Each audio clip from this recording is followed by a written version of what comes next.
If you're making the minimum payment on your credit card, there's a good chance you're not getting out of debt this decade. You're renting your balance from the bank. And at 2026 interest rates, that can cost you more than the stuff you bought. The average credit card APR has been hovering around 20% plus, and many cards are still charging 24 to 29%. According to the CFPB and Federal Reserve data, revolving credit balances in America remain massive, and the minimum payment formula is a huge reason why. You think you're being responsible because you paid something. The bank knows you're being profitable. This is not a video about shaming people for using credit cards. Rent is brutal. Groceries are still inflated. One car repair can wreck a month. And honestly, the real culprit isn't just your spending. It's a system that makes debt feel manageable while quietly stretching it into a multi-year wealth drain. Because minimum payments sound responsible, right? Adult, disciplined, safe. Except the formula is built so your payment mostly protects the lender first, not your future. So what is the minimum payment, really? Usually it's something like 1% to 3% of your balance, or a flat floor like $25 or $35, plus interest and fees. That sounds harmless until you realize what it does. It keeps the monthly payment low enough that you stay calm, and keeps the payoff timeline long enough that the issuer collects interest for years. And here's where the math gets uncomfortable. Say you have $6,000 on a card at 24% APR. If your minimum payment starts around 2% of the balance, you're paying roughly $120 at first. Sounds doable, but your monthly interest alone is about $120. Read that again. In the early months, you can make the payment and barely move at all. That is the trap. Quicksand with a customer service number. I used to think minimum payments were a temporary bridge. Survive a rough month, catch up later. What I learned the hard way is that later rarely shows up by accident. If you don't force a plan, the formula becomes the plan. And the formula is not on your side. I've watched people do this for years. My cousin carried a few $1,000s after a medical bill and some emergency travel. Nothing reckless, no yacht, no designer binge, just life. He kept making the minimum because he didn't want to miss a payment and damage his FICO score. Reasonable move. But after interest, late one month, then another swipe for groceries, the balance barely changed. All the stress stayed permanent. So why does this happen? Why does a payment system that looks responsible leave people stuck? Why does the math nobody teaches you always favor them? Because the minimum payment formula is engineered around retention, not liberation. Banks don't need you to default. Default is messy. They want you current and revolving, paying on time, carrying a balance. That's the sweet spot. The modern version of debt peonage wearing a rewards program hoodie. According to CFPB reporting over the last few years, issuers make enormous revenue from interest and fees on revolving balances. Not from the customer who uses a card for points and pays in full every month. From the customer who thinks, at least I made the minimum. That's why this topic matters so much in 2026. Even if the Fed eases a little, card APRs don't magically become generous. Credit card pricing is sticky. Banks are fast to raise rates, slow to hand relief back.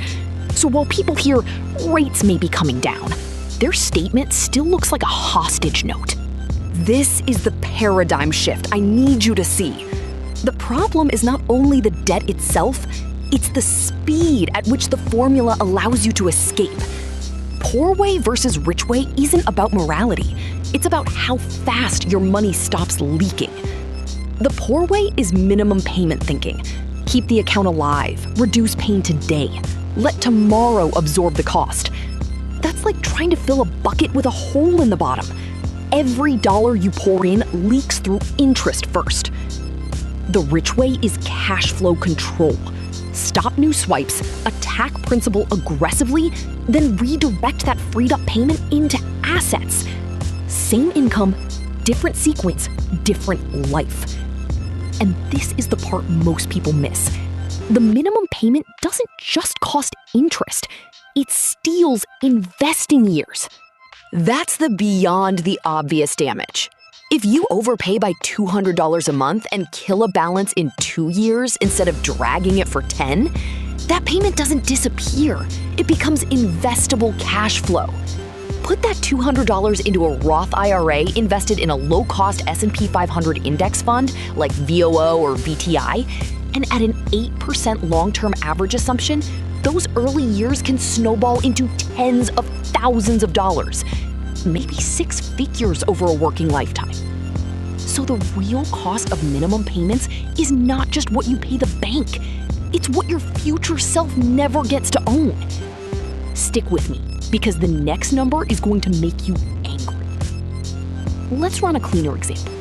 Say you owe $8,000 at 26% APR. Monthly interest is about $173. If your minimum starts near $200, then only around $27 is crushing principal in month 1. $27. That's not repayment, that's a rental fee. Now, imagine you keep using the card for gas, one dinner out, a streaming charge you forgot, and a surprise copay. You can be technically paying on time while functionally standing still. Escalator going down, you walking up, sweating, going nowhere. I've done my own version of this. Years ago, I let convenience spending pile up because I told myself I was managing cash flow. Cute phrase. Expensive mistake. When I finally added up the interest, I realized I had paid real money for fake breathing room. Now let me show you the part even most financial advisors don't explain clearly. The minimum payment formula trains your behavior. It doesn't just bill you, it teaches you what level of pain to tolerate. If your statement says the minimum is $163, your brain starts treating $163 as the number, not the emergency number, the normal number. And once that happens, the issuer has anchored your expectations. Behavioral finance meets bank profit. That's why people with decent incomes stay trapped. Not because they're stupid, not because they never heard pay off debt, because the system gives them a monthly number small enough to feel survivable and large enough to keep the machine fed. So let's flip this. Step 1, stop the balance from growing. That means no new swipes on the problem card. None. Freeze it in the app. Remove it from Apple Pay. Delete it from Amazon. If this is truly an emergency-only card, treat it like a fire extinguisher behind glass. Then, open a high-yield savings account, or HYSA, at a real rate-paying institution like Ally Bank, SoFi, Marcus by Goldman Sachs, or Wealthfront. Why now? Because even if APYs aren't at peak levels, earning around 4% on your cash beats earning basically nothing at a legacy bank, while your checking account forces you back onto the card. Your first mission is a friction buffer. Even $500 to $1,000 in a high-yield savings account can stop the next tire blowout or vet bill from going right back onto revolving debt. Step 2, replace the minimum with a fixed attack number. Not a percentage, a number. A painful but survivable number. Maybe 300, maybe 500, maybe more. Why fixed? Because percentages shrink as the balance falls, which feels nice but slows momentum. A fixed payment keeps pressure on principal. If your APR is insane, and many are, call the issuer and ask for a hardship program or temporary APR reduction. You would be shocked how often a 20-minute phone call can lower the rate, waive a fee, or set a structured payoff. If your credit is still decent, compare a balance transfer offer carefully. Not blindly, carefully. A 0% intro APR can help, but only if you stop spending and crush the balance before the promo expires. Want the simplest rule? Pay the minimum on every card except the ugliest APR in the pile. Then attack that one with every extra dollar. That's debt avalanche.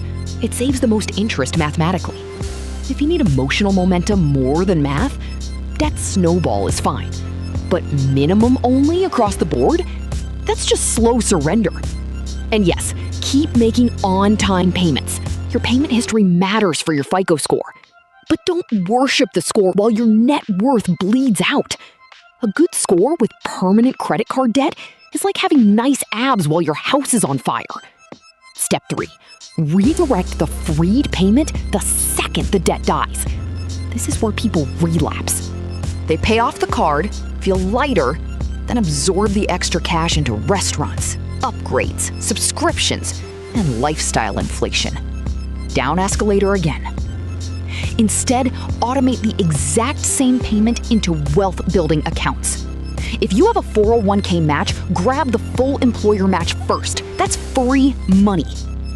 After that, look hard at a Roth IRA if you're eligible. In 2026, contribution limits matter, tax treatment matters, and automation matters most. Set an auto transfer at Fidelity, Vanguard, or Charles Schwab the week after payday. Make the old debt payment become your new investment contribution. This is how you turn a trap into a machine. Debt was the machine working against you. Automation becomes the machine working for you.